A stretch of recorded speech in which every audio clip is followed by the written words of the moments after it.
খবর 24 সাথে আপনাকে স্বাগত। নতুন নতুন খবর জানার জন্য আমাদের চ্যানেলে চোখ রাখুন।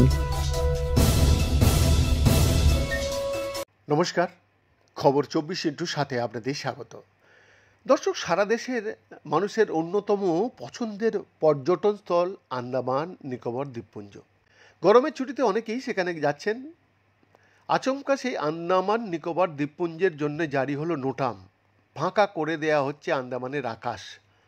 সম্প্রতি ভারত পাকিস্তান অশান্তির আবহে দেশে নোটাম জারি করা হয়েছিল। সংঘর্ষ বিরতি হওয়ার পর ফের একবার সেই একই নির্দেশ এলো আন্দামান নিকোবর দ্বীপপুঞ্জে। আগামী 23 ও 24 মে আন্দামান নিকোবর দ্বীপপুঞ্জের জন্য নোটাম জারি করা হয়েছে, অর্থাৎ ওই দুদিন আন্দামানের আকাশে কোনো বিমান উড়বে না। কারণ এখনও স্পষ্ট নয়, তবে সূত্রের খবর কোনো মিসাইল পরীক্ষা করা হবে বলেই এই নির্দেশিকা জারি করা হয়েছে। নোটাম হলো একটি আইনি বিজ্ঞপ্তি, যার অর্থ নির্দিষ্ট সময় বা দিনে বিমানগুলিকে সংশ্লিষ্ট এলাকা থেকে দূরে থাকতে হবে। এর আগেও ক্ষেপণাস্ত্র পরীক্ষার সময় এভাবে নোটাম জারি করতে দেখা গিয়েছিল। গত বছর এপ্রিল মাসে এই আন্দামান থেকেই ব্যালিস্টিক মিসাইল পরীক্ষা করেছিল বায়ুসেনা। সুখোই 30 MKI যুদ্ধবিমান থেকে ওই মিসাইল ছোড়া হয়েছিল, যার রেঞ্জ ছিল 250 কিলোমিটার। এছাড়া ব্রহ্মোস মিসাইলেরও পরীক্ষা করা হয়েছিল এই আন্দামান থেকেই।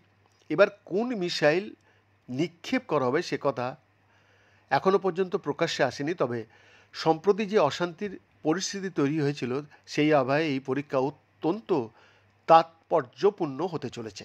বৈদ্যনাথ দাসের রিপোর্ট, খবর 24।